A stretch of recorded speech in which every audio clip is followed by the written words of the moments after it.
I don't think there's anything wrong because it tremendously helped me. If you've got somebody close to you that can hold your hope for you, they got more strength. Let them hold it for you until you're ready to take it. I don't know. That just made a very big difference for me and will always stick with me. We're not meant to do this life alone.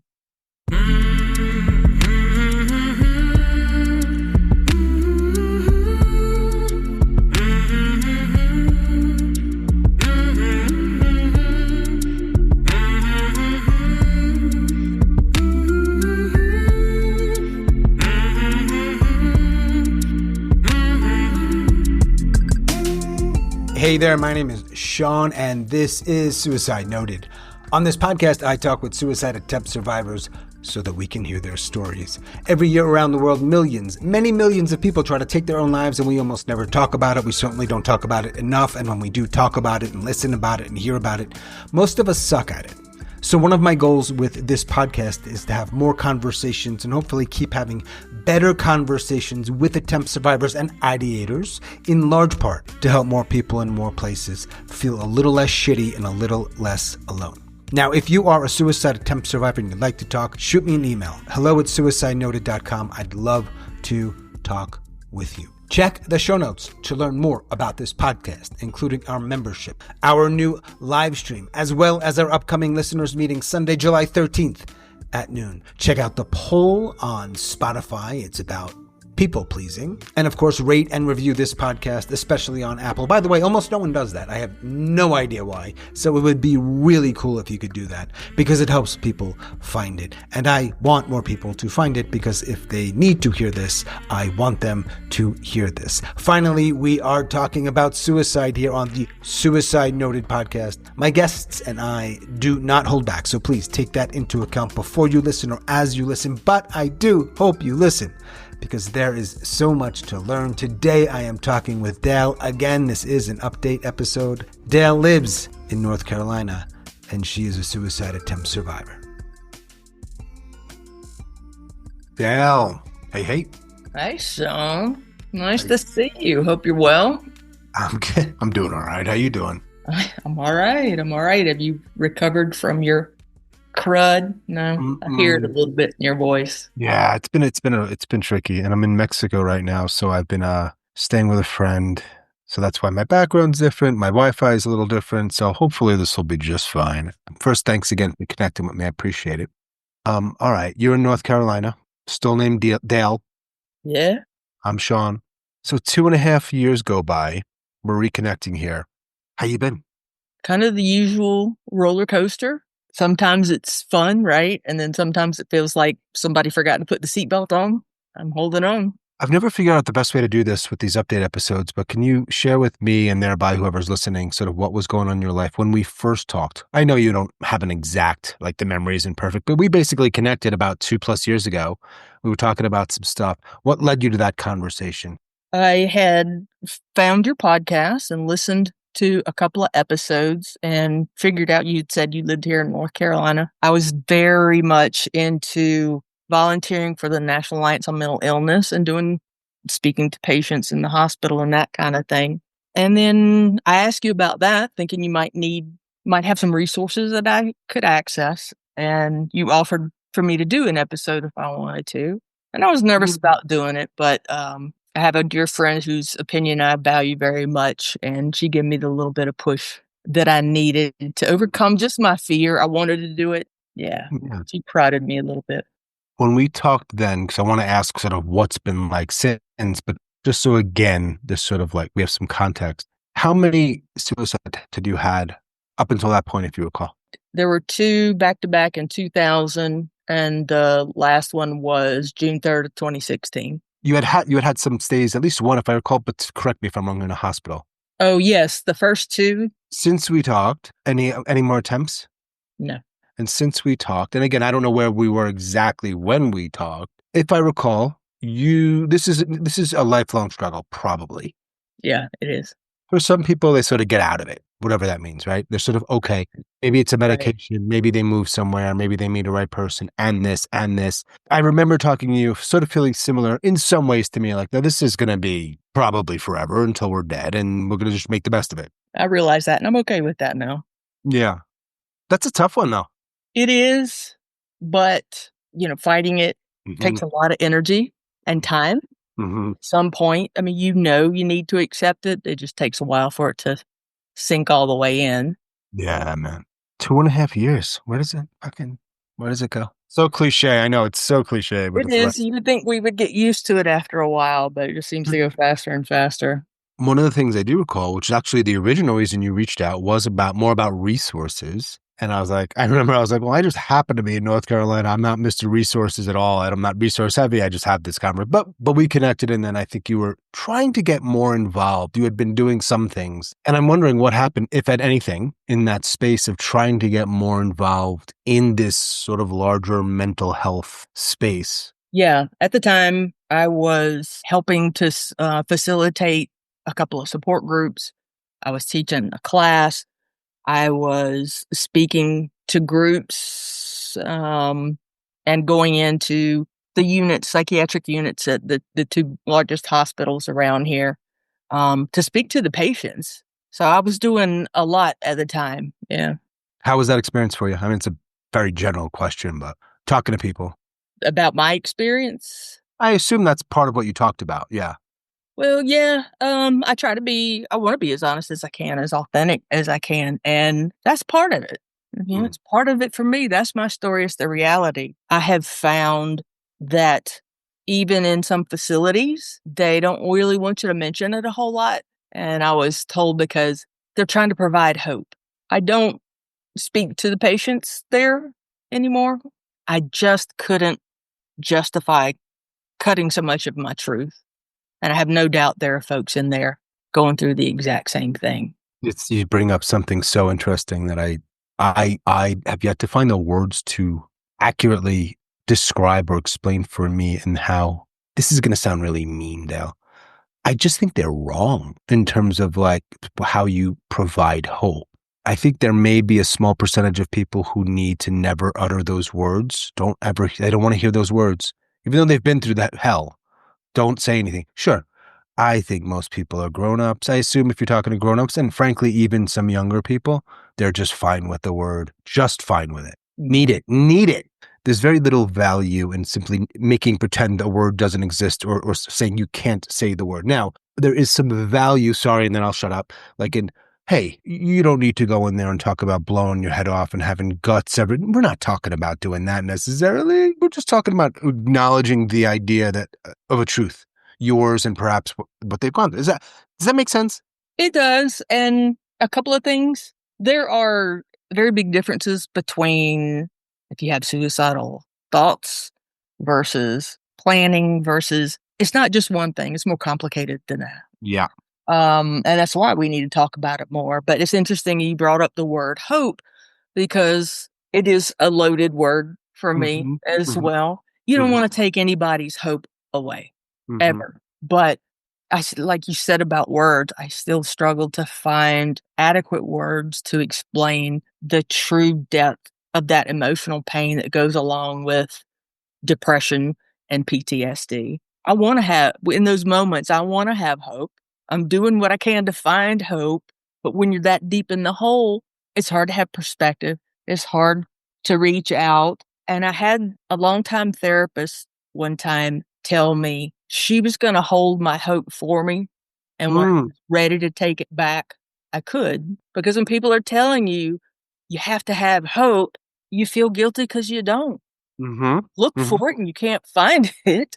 I don't want to take anybody's hope away. I would hope nobody does want to do that. And if they do, I wouldn't want to be around them or talk with them, especially when I'm in distress or in pain. Or I think, though, what's interesting is that when you're in a position to go and visit a hospital, for example, and have a conversation, you could still be suffering greatly. You'd still be suicidal for sure. But there is an assumption that if you're doing that kind of work, the hope is already there. You're there. You're alive. Or you're looking for it when you go for help. Yeah, I'm just imagining, and then I have a bunch of other questions I want to ask you. But if I was an administrator, and I understand, hey, just to be safe, because you said there's all kinds of threads to that conversation: planning, thinking, trying, and so on. Hey, just to be safe, let's just not bring it up at all. can't account for anybody other than me and a small group of people I've encountered in my life. And we've talked about these things, whether it's for the podcast or not. But if I was in pain and somebody came in and just was honest and shared their story and did it with some care, I just can't imagine that hurting. No, I could be wrong. I don't know. I just want to better understand the dynamics of like hearing people's narratives and understanding that perhaps it can, trigger them. Yes, but that's always a risk anyway. Always a little bit of a risk. You need to talk truth and reality. In one of my last inpatient stays, they told me, if you feel unsafe, come talk to us. Okay, that sounds good. I was trying something a little different. Yeah, thoughts are there. All right. They said to tell them, let's see what they got. So I tell them that, and they're like, okay, well, you can go in here for a while. And they put me in the isolation room, which they don't call it that anymore. But it was the isolation room with nothing in it but a mattress on the floor, a blanket, a one-way mirror, cameras, and nobody comes in there to talk to me. Do I feel safer? Is this Yeah, helpful? let's talk about words and how we're defining words. Yeah, because that's a very sort of narrow, very narrow. And in that case, I would argue were manipulated, but narrow definition of that word. Just safe meaning, we're going to make it almost impossible for you to hurt yourself. Okay, that is one definition, sure, but I don't. But the point is, I was asking for help. Yeah. They said, come talk to us. That's what I expected. And then we talk about trusting the system or trusting people in general. It's like, well, it's really rather absurd. Why would I trust somebody? I think when you respond that way, not you, but anybody, where you trust people less after an experience like that, that's an absolute sign of mental health. That's a healthy response. You could argue that if you're blind to that and keep going back, that might be actually a sign of problems. Do you remember, because I'm fascinated by the whole experience of someone talking with me, and did you listen to the episode? Yes, I did. How was it to hear your own voice? And doesn't matter to me what you thought of my voice, but that experience talking and then hearing it back, is it weird? It's always been weird for me to hear or see myself on video. You watch the video, even though our audience doesn't see that, right? Okay. Right. But I mean, in those kind of circumstances, if I'm being filmed in any other way, it always makes me very uncomfortable. And honestly, I wasn't aware exactly when it dropped. I didn't catch it for a few days. That same friend of mine that encouraged me to do the podcast in the first place found out she had lymphoma. I had taken her for her very first chemo treatment. So she's in bed getting these poisonous drugs, trying to adjust to the fact she has cancer. I happened to look, and the episode had been posted. I scooted up next to her. I had wired headphones. Didn't want everybody else to hear. She had one. I had one. We're head to head listening, and for her to be there in that moment with me when I listened to it for the first time and under the circumstances she was in, it was a very special moment. It was very out of the blue, unexpected, but that is something I'll never forget. What a fascinating thing. So did your friend pass? Or are they okay? No, she is doing well. She has one final infusion in a couple of weeks, and if that PET scan comes out clean, it'll be gone. Good. So you're there in the hospital with her. You see that at Dale in North Carolina. Holy shit.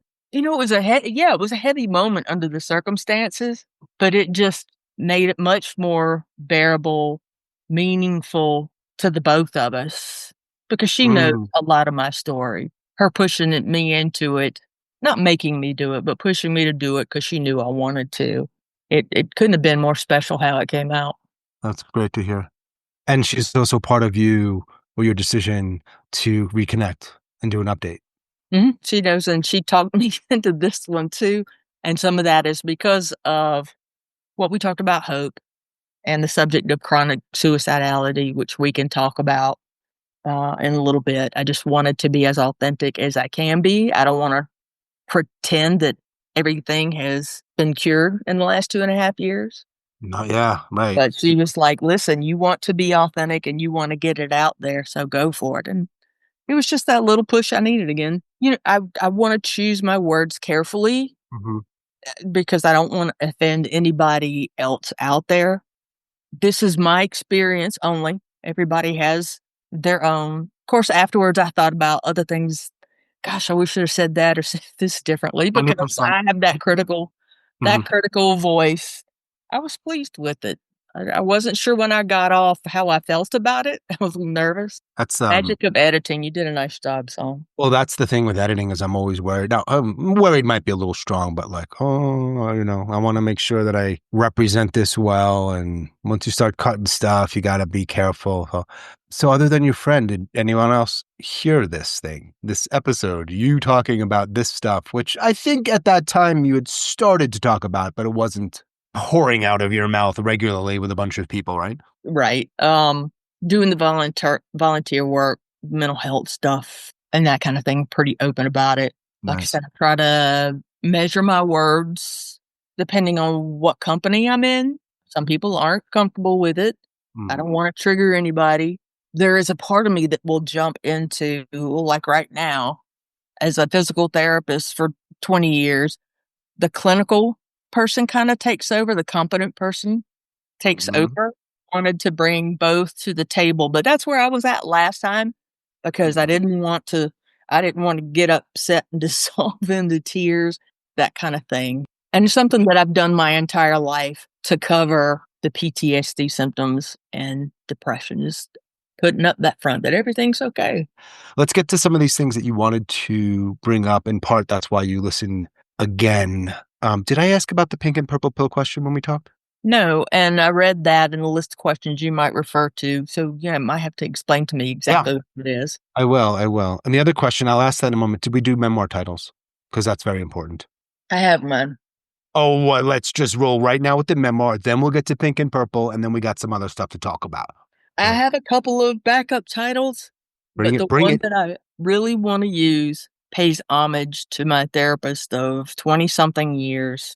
We worked for a while on finding and appreciating joy, the little joys, the big joys, all that kind of stuff. And right after that discussion later that night, I'm thinking about what we talked about. One of my cats came and laid down and stared me in the face. He's very intuitive. And I was like, okay, Judy said I need to enjoy these moments, these little moments. And I thought, enjoy, because you've been talking about joy. So it would be small E-N, capital J, small O-Y. That's the title? That's my number one right now. Yeah. Okay. All right.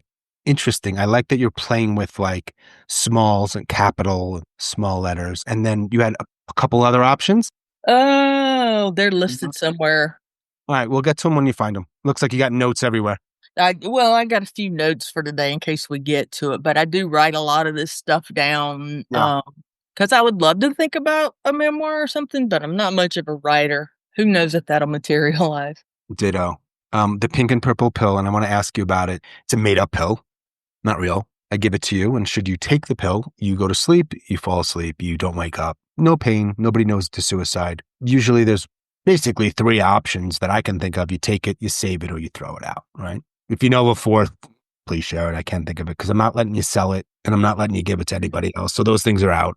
I do wonder how much it would sell for, but that's getting into unethical territory here, but probably a lot. Anyhow, what do you think when we talked in 2023? I know you're speculating maybe, but what would you have done with that pill then? I'd have kept it. If you had kept it. Yeah. More than 2 years ago. In that time, I'm sure times got hard. Easy access, easy death. Do you think we'd be talking right now? I still think that, there's more of a chance that I ended up here than not.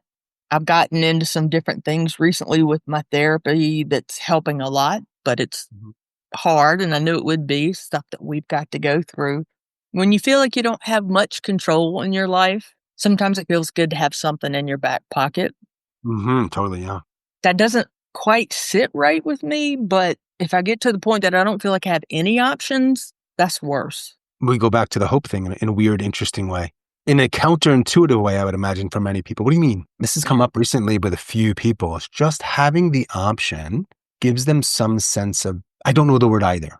And I don't want to paraphrase. It's just this little space of like to breathe. It's there if. And it actually seems to help. All right. And so today, let me take a guess. I think you still save it. Yeah.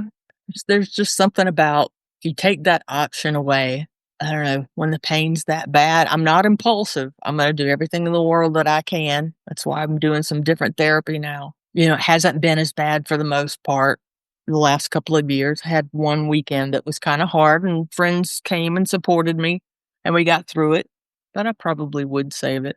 Put it somewhere safe, Dell. With your permission, I want to read something that you wrote in your email that you sent to me when you were thinking about updating. So my hesitation to do the interview was because passive suicidal is ever present for me. And I was going to ask you how often you ideate, and I think that's the answer, right? It's there all the time. I don't want it to be, Yeah. but it's kind of if your bus hits me a day, that's fine. And sometimes it picks up a notch and I want to step in front of that bus. But again, I'm not impulsive.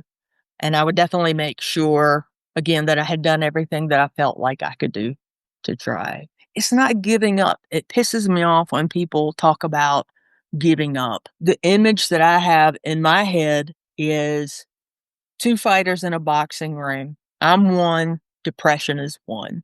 Mm-hmm. And we go full 12 rounds, pummeling the shit out of each other. Mm-hmm. Both of us are barely standing, sweaty, bloody. And when the referee raises the hand of the one that wins, it's not mine. And any athlete will tell you that you can prepare, you can practice, work on your skills, and sometimes your competitor's just better. It doesn't mean that I can't I can't heal from the break, but I'm sorry, I didn't give up. That's one that really bothers me. Yeah, the emphasis for me, is always on the struggle and the fight to stay alive, not on how or when someone died. Well, and you don't know what that person has gone Nothing. through. Nothing. Yeah, there was a little shift for me years ago when my best friend killed himself, and I wasn't harsh about it. I wasn't mad at him. I wasn't judgmental in my memory. I don't think it's years and years, but I remember actually writing a story about it jogged some things. And I remember something was shifted and reframed. I know I'm not being very clear here when I thought, wow, all that time, some of that time, part of that time, he was struggling in a way that I didn't know or understand and had no idea. If you never smile, I don't give a shit. I'm not a smiley guy. But even during that, he was presenting as I'm okay. I was like, that is a struggle.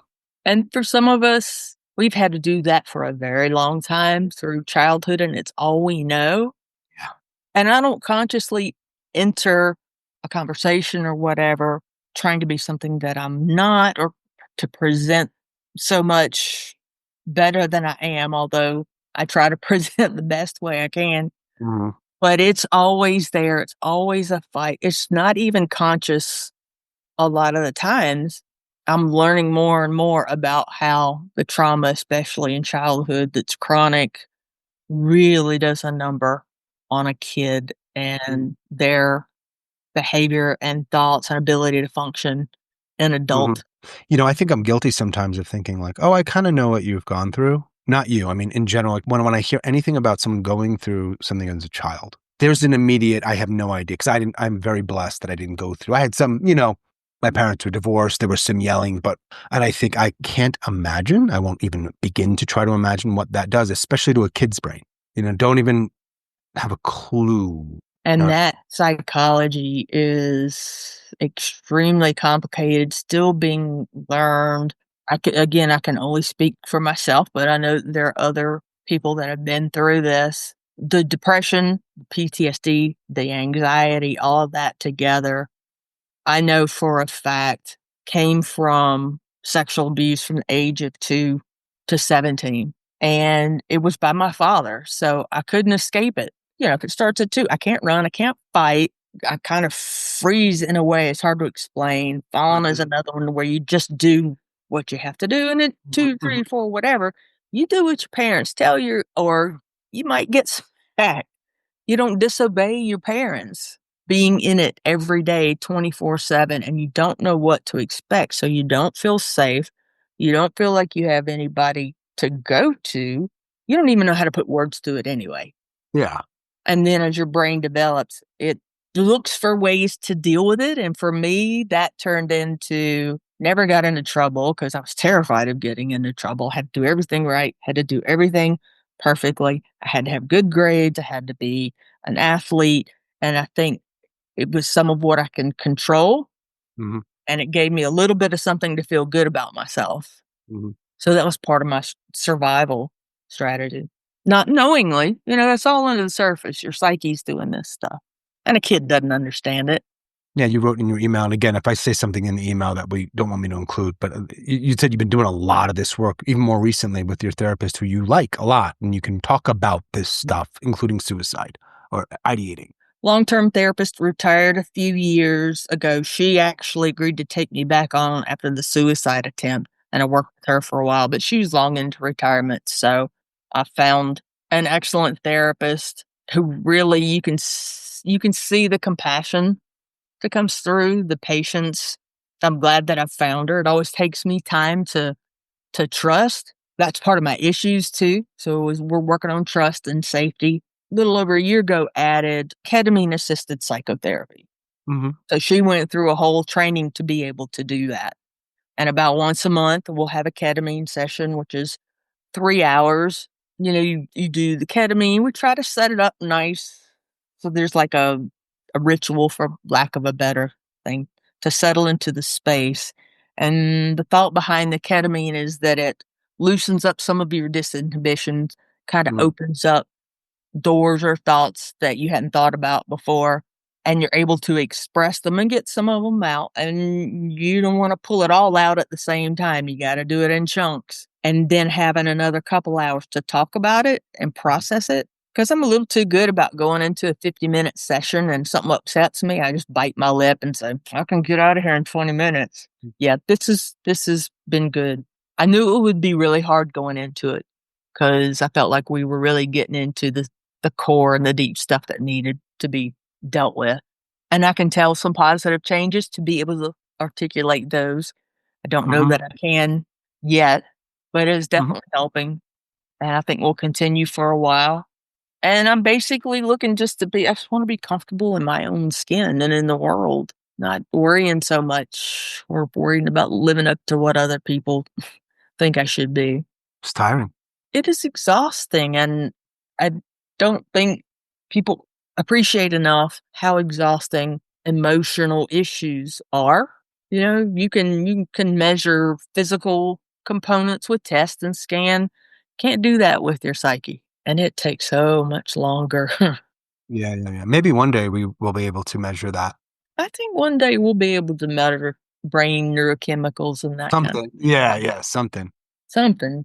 And then there'll be this and then they'll be like, oh my God, I had no idea what these people were going through. Yeah. If I had only known the pain, maybe I would have approached them differently, said something differently, been a little kinder. Who knows? And I think that's why paying attention, if you have honest intentions and you really want to know if the person's okay, it's okay to ask.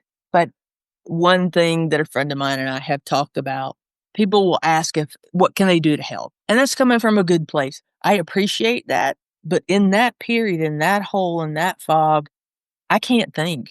Yeah. I can't find what helps me. So I don't know how to tell you what helps you. So I've told groups, but I've told friends too, if you can pick up something to do on your own, come over, sweep the floor. Mm-hmm. I can go hide in my bedroom if I want to be isolated. Mm-hmm. Send me a DoorDash order or just send a friendly picture or comment.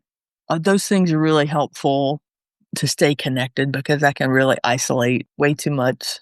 It's tricky. It's tricky when people want to help, isn't it? It's tricky. It can be really hard for them too, to know how to help. I think it's okay to help if you want to help. It's just don't be surprised that the person says, I don't know. You're right. You tried everything. And certainly don't give them shit if they can't articulate clearly how they might need help. And if you can initiate something. Yeah, and it's so easy, especially if I use myself as a reference point. Probably that's a little weird, but if someone's living alone for a while, don't assume some basics are covered. They might actually not tell you that they couldn't get to the store to buy food, but don't make them feel weird about. I'm not going to tell people what to do, but it's I don't know, man. There's just some things that are real basic that a lot of people. Why didn't you just say anything? Why didn't I just say anything? I'm a grown up and I couldn't fucking find a way to buy myself food. You think I'm going to boast about that? It's embarrassing. Yeah. It's embarrassing. I mean, I'm not saying one should feel embarrassed, but I'm my own personal, I feel like an idiot. Well, don't feel like an idiot. I understand that, it's come on. everyone's got their own stuff, I guess, you know. I guess we gotta take our hats off to people that at least give a shit enough to try to help. Yeah.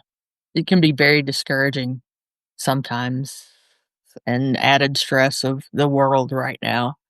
So I have to pull back on what I read and consume in the way of news, but Yeah. also pulling back and honoring my introverted self and checking in and make sure everything is feeling okay in here because things will come up, moods will come up, this irritability will come out of nowhere. And learning to go in and try to check in with myself and see if I can figure out what that's about.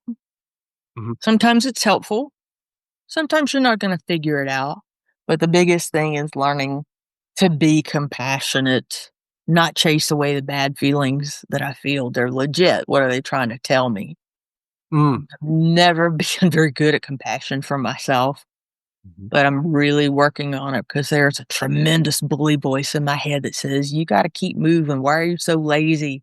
All that stuff that is self defeating, but it's so ingrained from when I was a kid. Haven't lost that bully voice yet. Mhm. Working on it. So remember you brought up the word hope earlier, even though originally the context is more about what someone or hospital administrators were something that they said. But I want to ask you this. It's actually a question I don't ask very often, but I guess I do in some way. Anyway, let me just ask it. What, if anything, gives you hope? But I'm not assuming that you have an answer because some people would say nothing. But I do have hope. Things have begun to change with the ketamine, and at times Mhm. it's really hard. But there are also some things that have started to bring light to some things to make me understand things better and maybe to propel me in the right direction to make some changes. Yeah, it's a slippery word for me because I've lost hope a few times and not to be so pessimistic, but you do wonder when the other shoe's gonna drop when you've been through it so many times. But I don't think there's anything wrong because it tremendously helped me. If you've got somebody close to you that can hold your hope for you, Mm. they got more strength, let them hold it for you until you're ready to take it. I don't know, that just made a very big difference for me and will always stick with me. We're not meant to do this life alone. And I mentioned this in the podcast last time about the first therapist who genuinely felt comfortable talking about suicide. It was such a tremendous relief Mhm. just to get it off my chest and it put it out there. It's not all in here. And I didn't have to worry about scaring her because she was willing to talk about. And that, wow, has made a big difference. And my therapist now, who's excellent, we had that conversation in the beginning.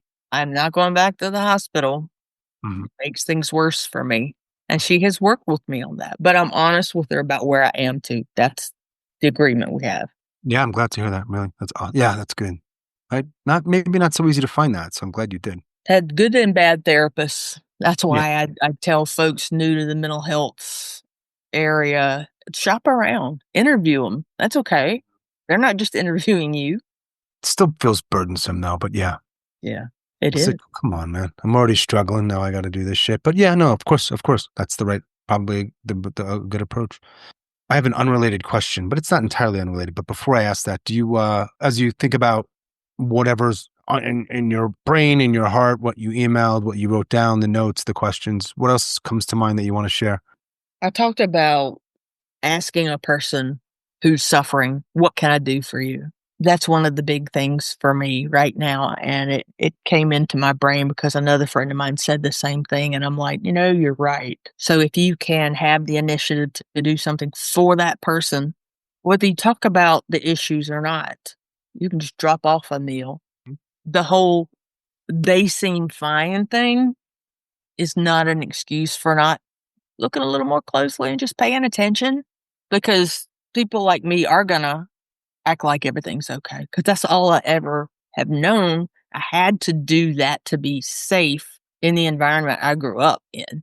I don't know how to not do it, and I'm really it's subconscious. I don't do it on purpose. So these are the things that I'm having to unlearn Yeah. Yeah. in therapy, and it's hard.